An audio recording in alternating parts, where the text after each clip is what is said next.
उसकी जो आत्मख्याति टीका है, तो आत्मख्याति टीका में जो कलश आए उसमें पद्य भी आए हैं और गद्य भी आए। तो जो कलश आए हैं उन कलशों को इकट्ठा करके और पांडे राजमल जी ने कलश टीका बनाई और कलश टीका के आधार पर इन्होंने ये बनाया नाटक समय। अब जो मूल समयसार ग्रंथ है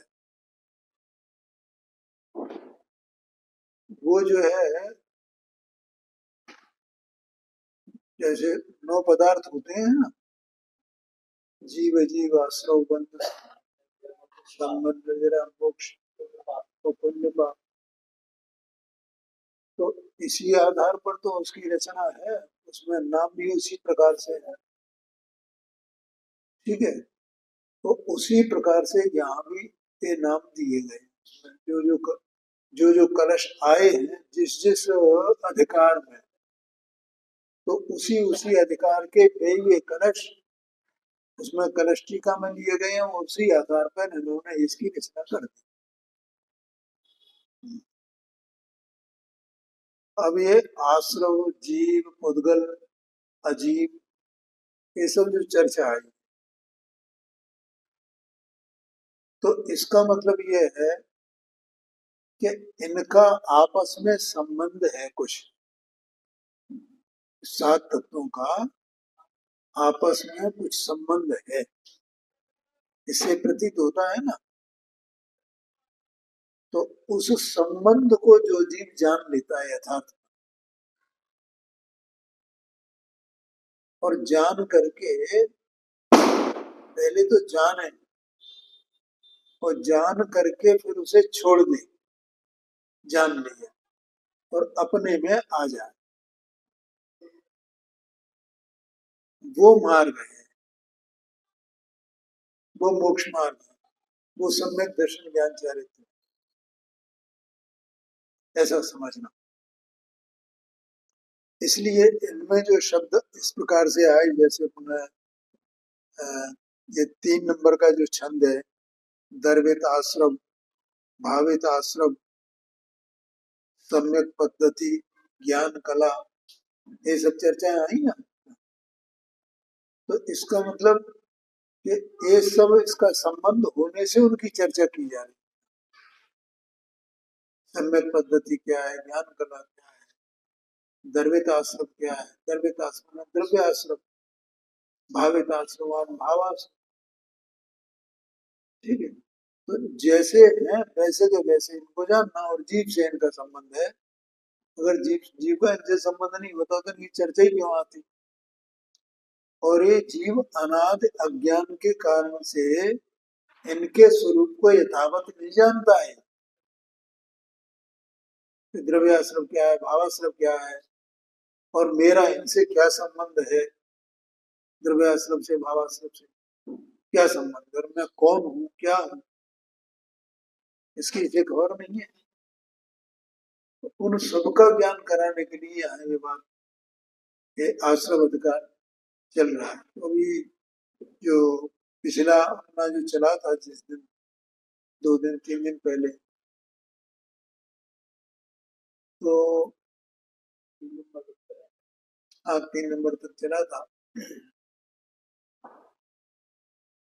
उसमें कुछ है, अच्छा अच्छा अच्छा, ठीक है, चलो अब उसको पढ़ देते। तो उसमें मैंने एक बात बताई थी कि जीव को आश्रम कैसे होता है, और जीव का उस आश्रम से क्या संबंध है और क्या संबंध नहीं है। ये बात बताई थी, अगर आप लोगों को ख्याल है।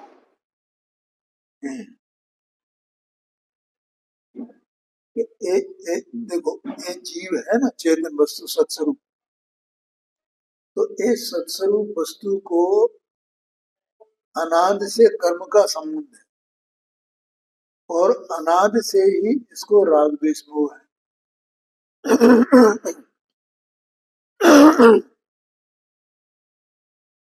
और ये परंपरा निरंतर चली आ रही है अनाद से। ठीक है, न तो कर्म का अभाव होता है और न इसके राग द्वेष मोह का अभाव होता है, ऐसी परंपरा चली जा रही है। ठीक है, अब यहाँ दो बातें हैं कि ये परंपरा चली क्यों आ रही है, एक बात। दूसरी बात कि इसका अभाव कैसे हो, क्योंकि इसका अभाव हो तो जीव को मुक्ति प्राप्त हो। ठीक है, तो परंपरा कैसे चली आ रही है, उसमें क्या होता है, ये आश्रम अधिकार में बताया कि पुराना जो कर्म है इसका उसका उदय होता है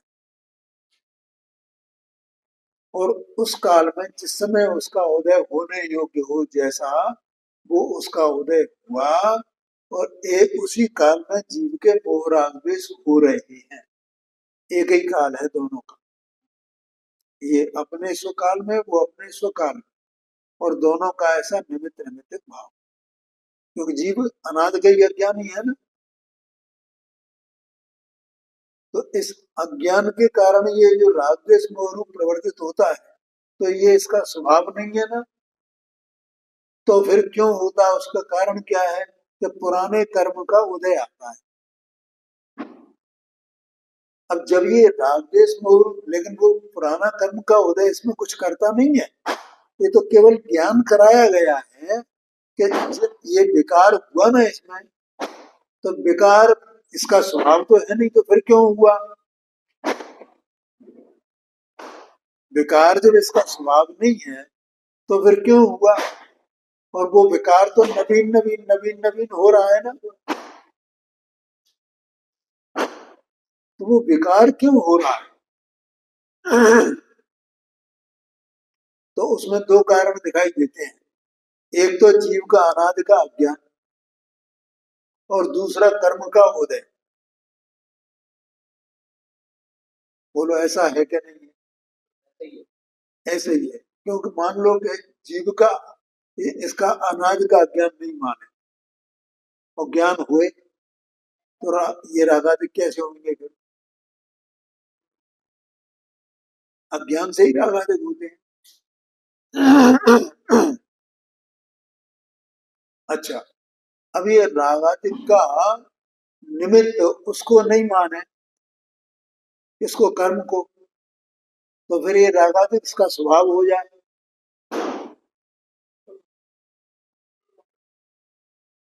जीव का अगर कर्म का निमित्त नहीं माने, बिना निमित्त का ही होता है, तो जीव का स्वभाव हो जाए। ठीक है ना, इसका मतलब दोनों चीजें होनी चाहिए।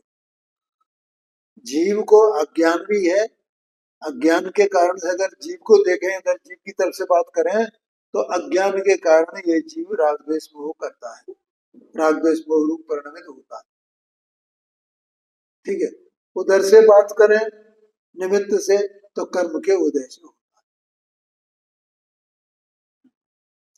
अब कर्म के उदय के निमित्त से ये जो रागादिक हो रहे हैं, तो वो रागादिक से क्या होता है, परंपरा कैसे चल रही, ये बात है ना।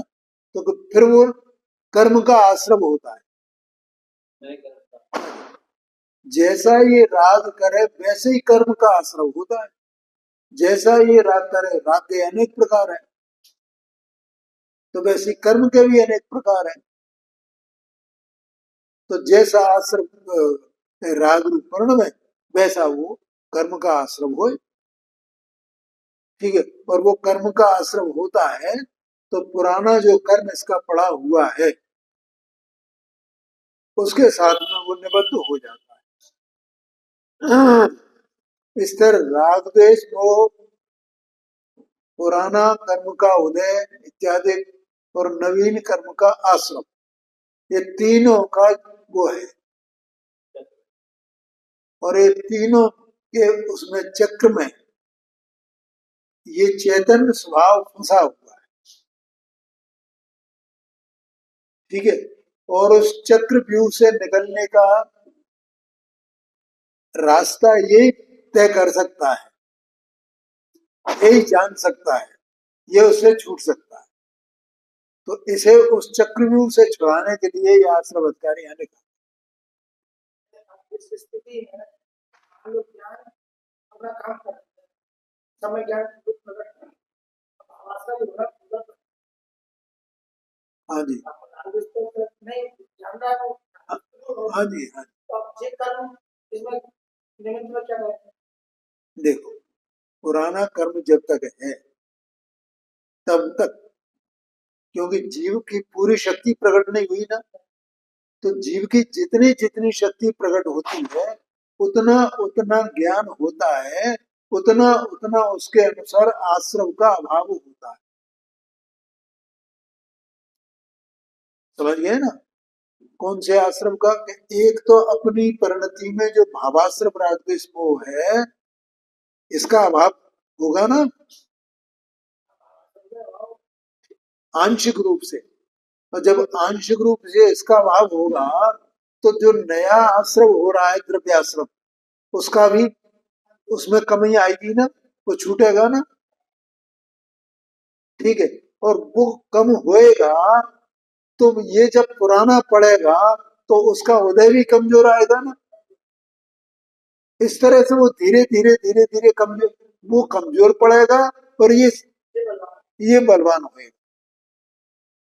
तो उससे वो कमजोर पड़ करके सर्वथा उसका नाश हो जाएगा और ये अपने बल से अपनी पूर्णता को प्राप्त कर लेगा।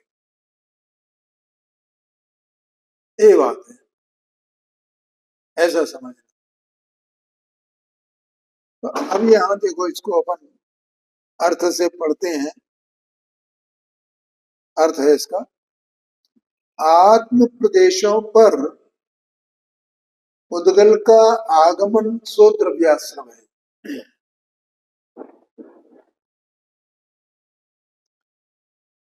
ठीक है, जीव के राग द्वेष मोह रूप परिणाम वे भावाश्रम है।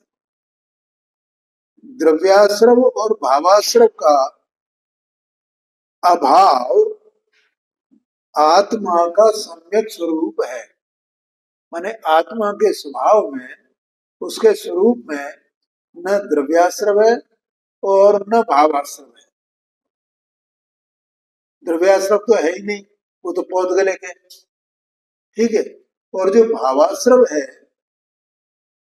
वो उस दिन बताया था, एक समय की पर्याय में उत्पन्न होने वाला विकार है। समझिए ना? देखो, उसे बिल्कुल ऐसे समझने में, जैसे स्फटिकमणि का उदाहरण दिया ही जाता है। जैसे सूर्य की रोशनी में अपन चलें, ठीक है, और सूर्य अपने पीछे हुए, तो अपनी छाया कहाँ पड़ेगी? जमीन पे सामने छाया पड़ेगी। ठीक है, तो वो जमीन पे छाया पड़ी है, तो वो छाया जमीन की है क्या? वो छाया जमीन की नहीं है, और जमीन को कुछ प्रभावित करती है क्या? और वो तो क्षणिक है ना, उससे क्या होने वाला है? कुछ भी नहीं होने वाला है, उस पर कोई असर ही नहीं होने वाला है जमीन पे। ऐसे ही आत्मा जो चैतन्य स्वभाव में ही वस्तु है, वो इसकी अवस्था में विकार उत्पन्न हो भी रहा है, तो उससे आत्मा का बिगड़ा क्या है? कुछ भी तो नहीं बिगड़ा है। उसका स्वरूप तो वैसा का वैसे ही इंटैक्ट है ना, अखंड है ना, वेद है ना, सामान्य है ना। क्या हुआ? तो एक समय की पर्याय भर है बिल्कुल छाया भीतर। समझ गए ना? गलती किसकी है? उसकी आश्रम की गलती नहीं है, भावाश्रम की, राग द्वेष मोह की भी गलती नहीं है। गलती किस बात की है? जीव की गलती। क्या जीव की गलती? उसे अपना स्वरूप मानता है। अब वो जमीन उसको अपना स्वरूप मानने लगे, छाया हो गई, ये तो छाया मेरी है, ये तो छाया मेरी है। चांदनी का भी उदाहरण आता है। जमीन पे चांदनी पड़ती है, अब जमीन ये मानने लगे मैं तो चांदनी वाली, वो चांदनी है तो किसी और की, वो तो चंद्रमा की है चांदनी, जमीन की कहाँ से है? ऐसे ही आत्मा की अवस्था में जो रागादिक हुए हैं, ये स्वभाव की अपेक्षा से किसके हैं वे पुद्गल के हैं। पूरे समय सार ग्रंथ में उन रागादि भावों को पुद्गल का कहा गया, क्योंकि वे आत्मा के स्वभाव के वाले हैं ही नहीं ना। आया कि नहीं आया? और आत्मा को कुछ बिगाड़ने वाले भी नहीं। तो आत्मा को ये बताना चाहते हैं कि वे तेरे स्वभाव नहीं, तेरा कुछ बिगाड़ सुधार करने वाले नहीं। तू अपने को क्यों नहीं जानता है आप रूप से, ठीक है? और तू अपने को भूल करके उन रागादिक भाव में ही अपनत्व कर रहा है, उन आश्रम भाव में। ऐसा उसमें अपनत्व करना ही तेरे ये आश्रम का या उनके जो तिकड़ी है, उस तिकड़ी की परंपरा का कारण है। हाँ जी, हाँ, उसे तो वो तो पुद्गल का है ना, तो तेरा स्वभाव तो नहीं है ना, ऐसा जानना, ये बात है। तो इसलिए यहाँ ये कहा, देखो ये द्रव्याश्रम और भावाश्रम का अभाव, ये आत्मा का सम्यक स्वरूप है, ठीक है? कैसे अभाव? कि जब ये आत्मा ज्ञान स्वभाव को देखे तो उसमें न तो भावाश्रम है और न द्रव्याश्रम है।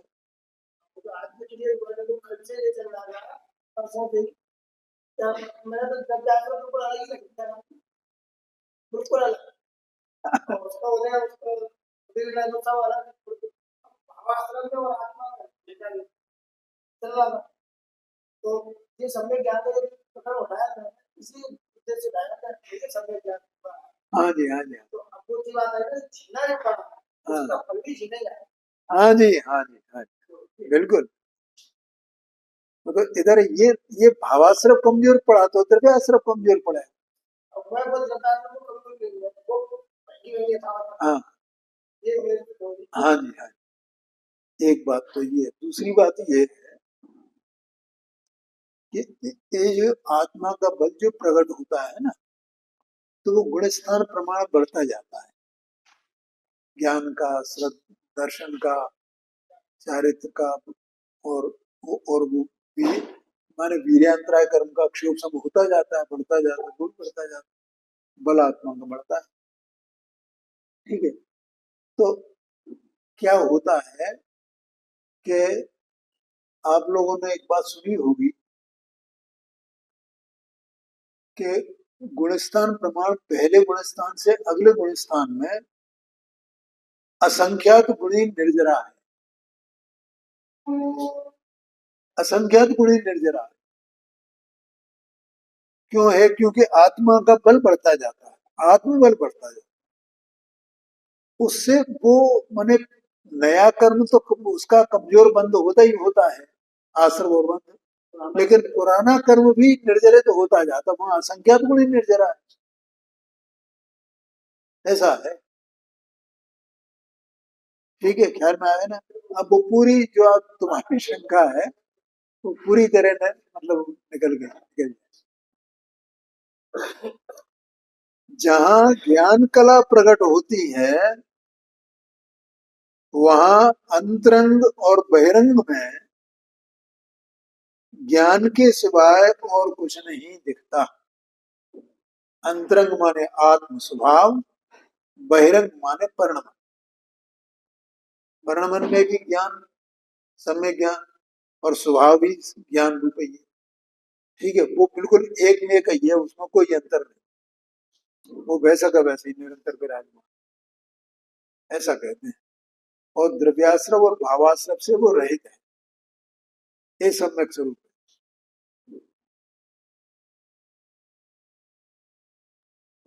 अब यहाँ कहते हैं ज्ञाता निराश्रवी है। अब इसको अपन पढ़ते हैं, फिर अपन इसकी चर्चा करते हैं। चौपाई है ये। जो दरवाश्रव रूप न होई, जय बाबा सब भाव न कोई, जाकी दशा ज्ञान में नहीं, सो ज्ञातार मेरा सब कही। देखो अभी ये बताया था कि जैसे जैसे फल प्रकट होता है ना,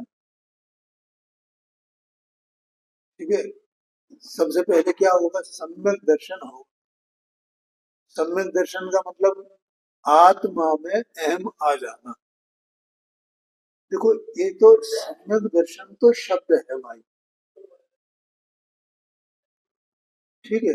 अब किसी त्रेंच को हो तो वो तो ये शब्द भी नहीं जानता है ना, नारकी को हो तो वो शब्द भी नहीं जानता है ना, ठीक है ना। देवादिक को हो तो अब उनकी भाषा को अपन क्या समझे, उनकी कोई भाषा है कि क्या है, तो वे तो ये शब्द भी नहीं जानते हैं, लेकिन वे भाव को पहचानते हैं। कौन सा भाव, अपने में एकत्व पने का, अहम पने का, और उससे उत्पन्न शांति और सुख का, इस भाव को पहचानते हैं मतलब, बाकी और कुछ नहीं जानते हैं, ठीक है। बस ये सम्यक दर्शन हो। अब जहां ये सम्यक दर्शन हुआ तो वहां जितना ज्ञान है वो सब सम्यक हो गया। ज्ञान सम्यक ज्ञान हो गया माने स्वप्र प्रकाशक हो गया, ठीक है। और वो वस्तु हैं जो अन्य भाव हैं, उन भावों से जीव का क्या संबंध है, क्या संबंध नहीं है, इनको वो जानने लगता है। चाहे वो नारकी भी हो, वो उनको जानने लगता है, ठीक है। अगर वो उनको नहीं जानेगा, कौन नहीं जानेगा, वो सम्यक ज्ञान उसके जो प्रकट हुआ, तो सातत्व का श्रद्धान कैसे कहा जाएगा उसे? इसलिए वो जानता है, ठीक है। और वो ज्ञान ये जानता है कि ये जो तिकड़ी है ये मुझसे बाहर है, ऐसा जानता है, तो इसका नाम ज्ञाता है। अब वो उसको ज्ञान प्रकट हो गया ना, इसका नाम है कि वो ज्ञाता हो गया, वो ज्ञाता पने की यात्रा उसकी प्रारंभ हो गई। अब वो ज्ञाता है, अब वो करता नहीं है, वो अज्ञानी नहीं, ऐसा है।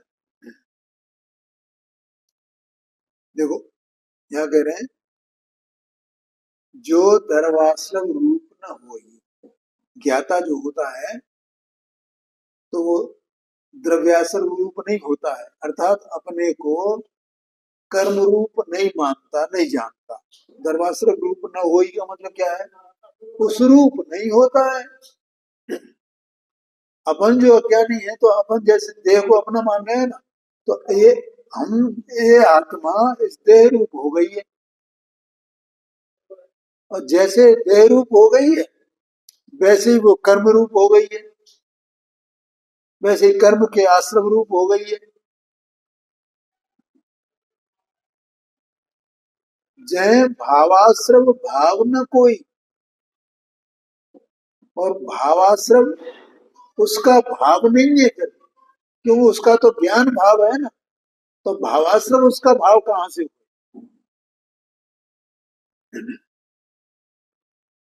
जाकी दशा ज्ञान में नहीं है, सो ज्ञातार निराश्रम कही। ऐसा जो ज्ञान में माने वो अपने में ज्ञान में रूप से प्रस्फुटित हो गया है, विकसित हो गया है, उसका ज्ञान का विकास हो गया है, प्रकट हो गया है, ऐसा जो ज्ञाता है वो निराश्रम है, उसको आश्रम नहीं, क्योंकि ज्ञान अपने में आश्रम को नहीं मिलाता है, बस असली बात ये। हाँ जी। अज्ञानी उस आश्रम को अपने में मिलाता है, इसलिए वो निराश्रम नहीं है। सारा दारोमदार इसकी परिणति के ऊपर है, जीव की परिणति के ऊपर, उनका कुछ भी नहीं है। द्रव्याश्रम वगैरह का प्रद्रव्य का कुछ भी नहीं है, है? हाँ जी, हाँ जी, बिल्कुल। सो ज्ञातार निराश्रम कहिए, अर्थ है जो द्रव्याश्रम रूप नहीं होता और जहां भावाश्रम भाव भी नहीं है। देखो, अपने को ऐसा लगेगा पुण्य पाप अधिकार में ऐसा कहा था कि ज्ञान धारा और कर्म धारा ज्ञानी को होती है, तो वहां तो ऐसा कहा था कर्म धारा होती है, और यहाँ ये कहते हैं भावाश्रम नहीं है। तो बोलो अब क्या कहा जाए, भावाश्रम भाव भी नहीं है, कौन सी बात सच्ची है?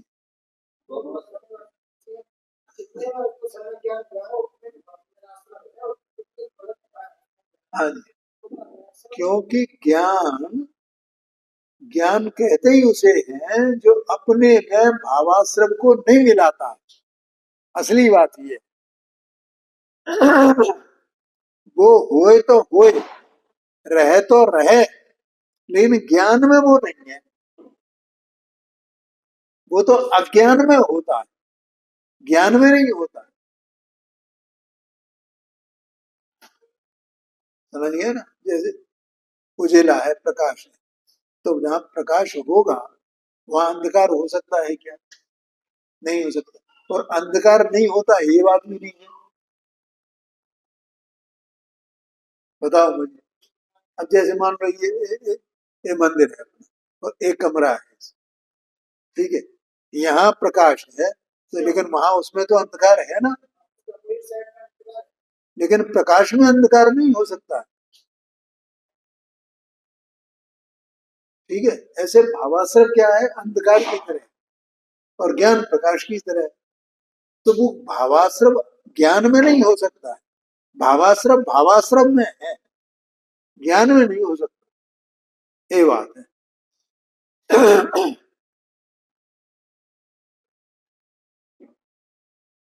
अब देखो यहाँ पर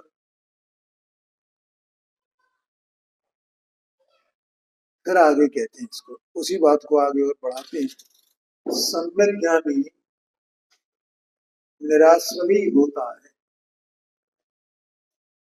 इसको अपन पढ़ते हैं।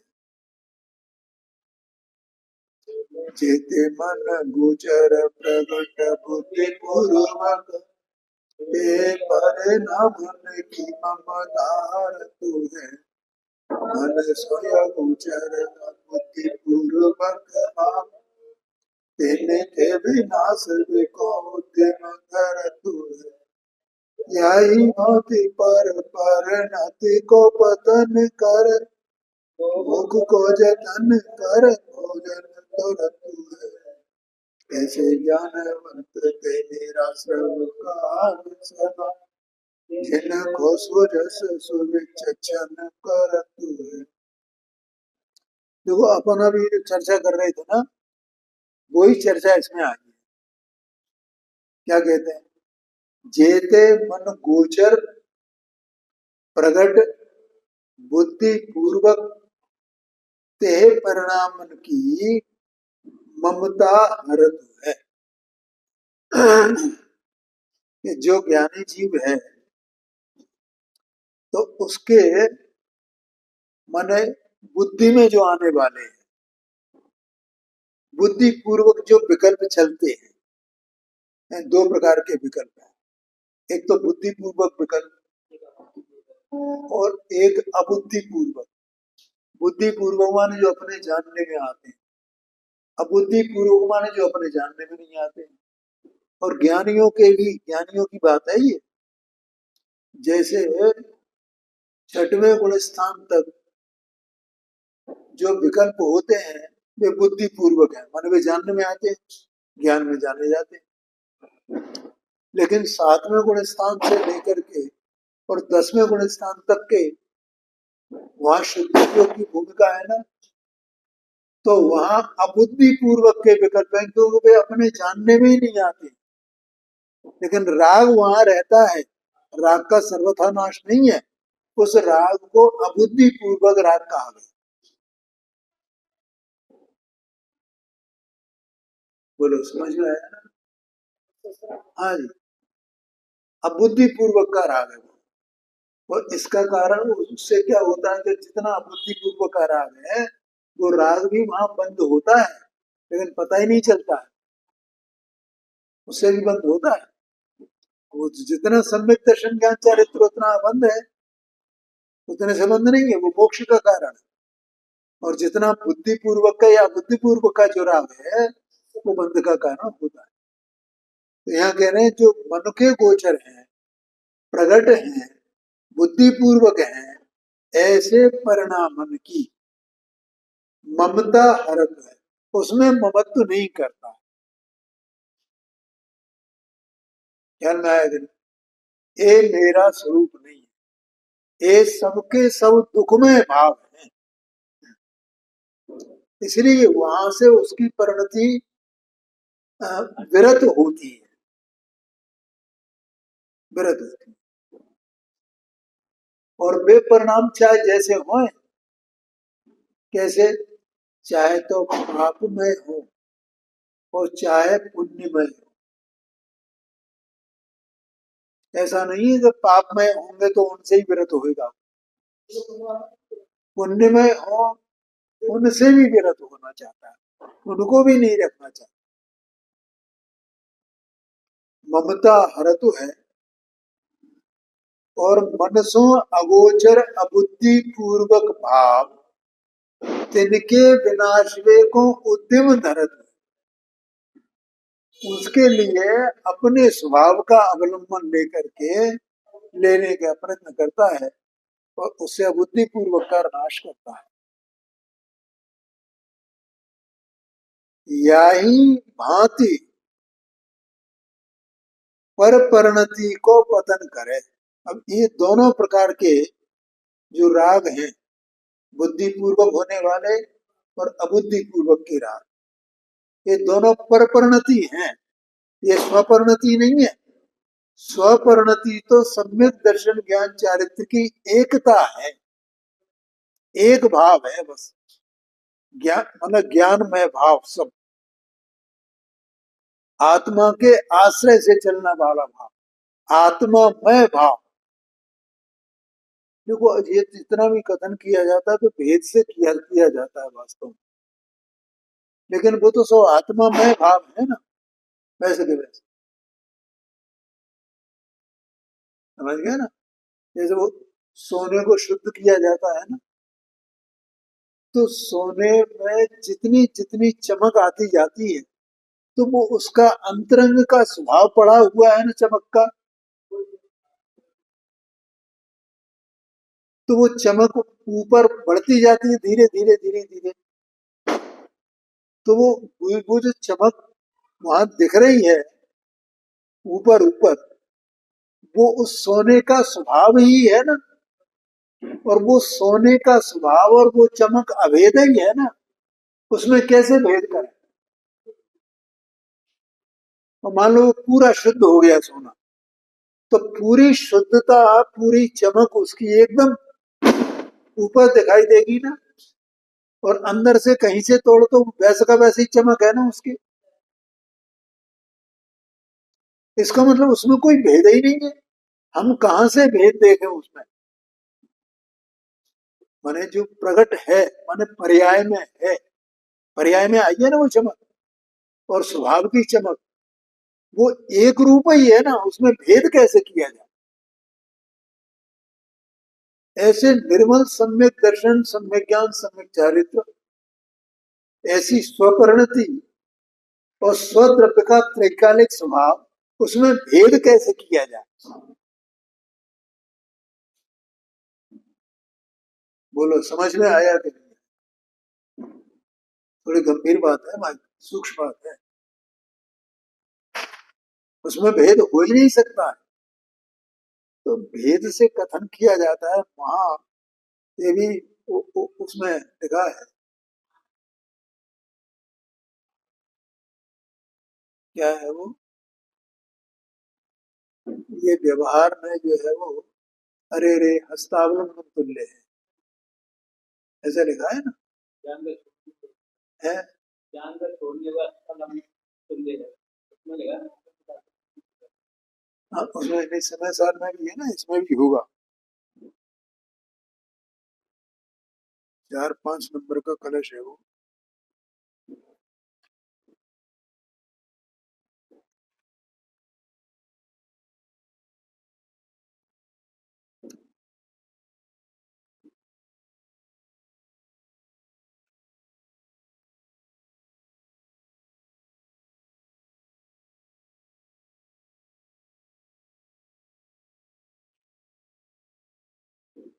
ये देखो 29 पेज पर है। नीचे दिया है, व्यवहरण नयः स्यात् यद्यपि प्राक् पदव्या में नेत पदानाम हंत हस्तावलंबन। जितना भेद का कथन है वो सब व्यवहार है ना। तो इसका अवलंबन लेना पड़ता है भैया, क्या करें। वास्तव में मतलब ये क्यों व्यवहार की बात की क्यों जाए, लेकिन क्या करें, उसके बिना काम नहीं चलता है। ऐसा आचार्य देव यहाँ मतलब अफसोस करते हैं उसमें।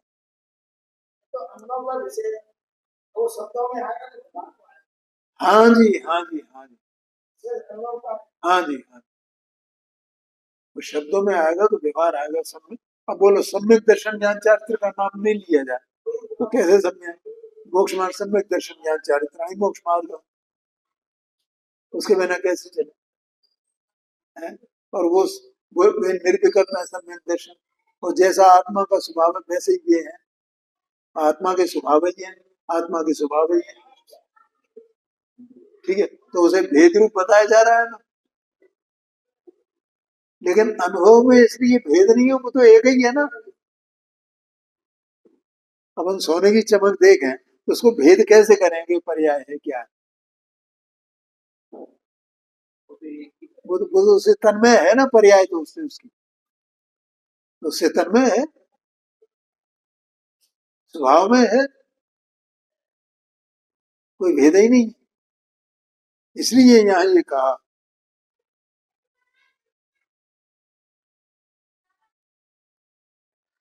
हाँ जी, तो मनुष्य अगोचर अबुद्धि पूर्वक भाव तिनके विनाश वे को उद्दित धरत्व है, या ही भांति पर परिणति को पतन करे।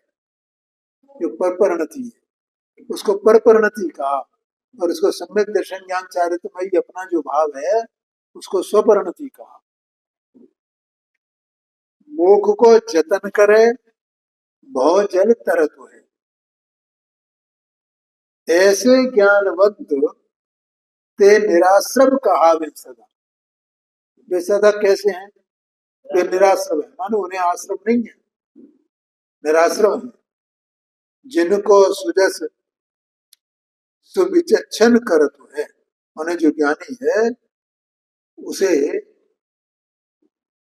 उनका उनकी प्रशंसा करता है, वे श्लाघ्य हैं, उनकी स्तुति करता है, ऐसा आशय है।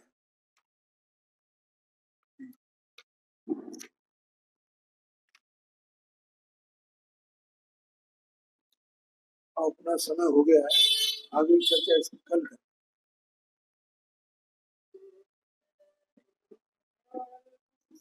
तो